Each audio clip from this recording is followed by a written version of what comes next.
Hello दोस्तों, नमस्कार। Welcome to my YouTube channel. आज हम बताएंगे पंच महापुरुष योगों में से जो एक योग बनता है उसको कहते हैं भद्र नामक योग। ठीक है, इससे पहले वीडियो में मैंने रोचक नामक योग का वीडियो बना चुका हूं, वो यूट्यूब पे आपको मिल जाएगा।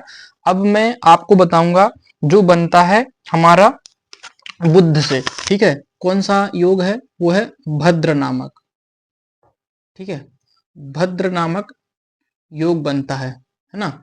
ये भद्र नामक जो योग है ये किस में आता है? पंच महापुरुष योग में। ठीक है, पंच महापुरुष। ठीक है, पंच महापुरुष में ये योग आता है। ठीक है दोस्तों, तो ये बनता कैसे है आज हम आपको ये दिखाएंगे। ठीक है, तो आज कुंडली बना लेते हैं हम। ठीक है, ये हम कुंडली बना लेते हैं एक, ताकि समझाने में ज्यादा परेशानी दिक्कत नहीं आएगी। ठीक है, ये हम कुंडली बना लेते हैं। इसी में आपको प्रैक्टिकल करके और समझाएंगे। पूरा प्रयास हमारा रहेगा कि आपको समझ में आए, है ना, कि भद्र नामक जो योग है वो बनता कैसे है और उसके क्या फल होते हैं हमारे जीवन में। ठीक है, चलिए तो वीडियो को शुरू करते हैं। और यदि चैनल पर नए हो तो आप चैनल को सब्सक्राइब जरूर करिएगा, और जो भी एस्ट्रोलॉजी में रुचि रखते हैं उनको ये वीडियो जरूर भेजिएगा। ठीक है, कमेंट करके जरूर बताइएगा किस योग के बारे में आपको विशेष जानना है। ठीक है, चलिए तो वीडियो को शुरू करते हैं। सब्सक्राइब जरूर करिएगा। देखिए, तो जो भद्र नामक योग बनता है ये बनता है बुध से। ठीक है, किससे? बुध से। बुध यानी मरकरी, है ना। बुध से भद्र नामक योग बनता है। कब बनता है ये? जैसे कभी बुध जो है 3-6 में केंद्र में हो तो भद्र योग बनता है। किसमें? 3-6 में। ये जैसे 3 है, ठीक है, 3 से 4, 5, 6, 7, 8, 9, 10, 11, 12, 1 और 2। अभी मैं बता रहा हूं कि भद्र नामक जो योग है वो कुंडली में बनता कैसे है।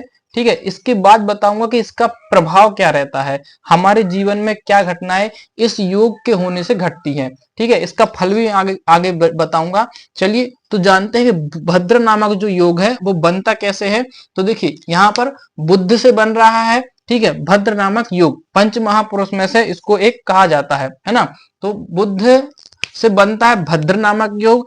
अब मान लीजिए कहता है कि भद्र नामक योग कैसे बनता है कि 3 और 6 में, यानी 3 राशि मतलब मिथुन राशि और 6 कन्या राशि, इन दोनों में यदि बुध हो तो भद्र नामक योग बनता है, और वो भी केंद्र में होना चाहिए। तो जो 3 नंबर की राशि है, 6 नंबर की राशि है, ठीक है, किस में बनता है? 6 में और 3 में। इसमें अगर बुध होने पर भद्र नामक योग बन जाता है। ठीक है, इसमें होने से भद्र नामक योग बनेगा। अब हम देखते हैं कि इसका प्रैक्टिकल कुंडली में कैसे देखेंगे। ठीक है, मान लीजिए कि हमारे किसी भी जातक की कुंडली में मान लीजिए बुध बैठा हुआ है यहां लग्न में।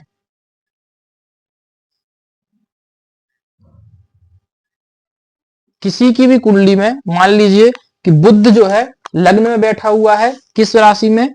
तीसरी राशि में। ठीक है, और जो नियम है वो क्या कहता है कि 3 में और 6 में यदि बुध हो तो भद्र नामक योग बनता है। तो यहां पर 3 राशि में बुध है। ठीक है, और कहता है साथ में केंद्र में भी होना चाहिए। केंद्र भाव कौन से हैं? चौथा, 7वां, 10वां और पहला, इनको बोलते हैं केंद्र भाव। ठीक है, इसको बोलते हैं केंद्र। अगर इन राशियों में, इन भावों में यदि बुध होगा तब जाकर के भद्र नामक योग बनता है। ठीक है, इसी प्रकार से हम हर कुंडलियों में देखेंगे कि इन 2 राशियों में बुध होने से भद्र नामक योग बनता है, वो भी केंद्र में हो तब बनेगा ये, है ना। इस बात को विशेष ध्यान रखना। तो जो भद्र नामक योग है इसका जो फल है वो मैं आज आपको बता देता हूं। ठीक है, तो देखिए, अब जानते हैं भद्र योग में जो व्यक्ति होता है वो होता है दीर्घायु। ठीक है, किसी की भी जन्म पत्रिका में यदि बुध का जो भद्र नामक योग है यदि ये बन रहा है तो उसकी दीर्घायु होती है, कुशाग्र बुद्धि होती है, यानी व्यक्ति इतना बुद्धिमान होगा कि वो अपनी बुद्धि से कुछ भी कर सकता है। ठीक है, बहुत बुद्धिमान व्यक्ति बना देता है भद्र नामक योग, बहुत ज्यादा उसका कुशाग्र मतलब कुश के अग्र के समान, इतनी बारीकी उसकी बुद्धि होती है, इतनी तेज उसकी बुद्धि होती है। ठीक है, और स्वच्छ आचरण करने वाला, एकदम साफ सुथरा रहेगा, स्वच्छता से रहेगा, आचरण उसके अच्छे रहेंगे, विचार उसके अच्छे रहेंगे, बुद्धिमान रहेगा, है ना, विद्वानों द्वारा प्रशंसित होगा, मतलब उसको मान सम्मान प्रतिष्ठा हर चीज मिलेगी उसको, जिसकी कुंडली में ये भद्र नामक योग बन जाता है। मान सम्मान प्रतिष्ठा, है ना, विद्वानों द्वारा उसकी प्रशंसा होती है, कहीं समाज में जाता है तो एक अलग अपना रुतबा बनाता है ऐसा व्यक्ति। ठीक है, और वैभवशाली होता है। ठीक है, सभा सांसद में अलग अलग पहचान में आने वाला होता है ऐसे व्यक्ति वैभवशाली, और सभा में जब जो सभा में रहते हैं ना तो इनकी बहुत ज्यादा ही प्रशंसा होती है। ठीक है, तो जिसकी कुंडली में भी ये दो राशियों में यदि बुध होगा और केंद्र में होगा तो भद्र नामक योग बनेगा, और इस योग में व्यक्ति जैसे और फल बता चुके हैं, तो इसी में क्या है कि व्यक्ति वैभवशाली होता है, प्रसन्नता होती है उसकी, हर जगह उसकी प्रशंसा होती है, लोग उसकी तारीफ करते हैं। ठीक है, यदि आपको भी अपनी कुंडली में चेक करवाना है, जांचना है कि बुध का जो ये भद्र नामक है योग है ये आपकी कुंडली में है या नहीं, तो कमेंट में अपनी डेट ऑफ बर्थ शेयर जरूर करिएगा। हर हर महादेव।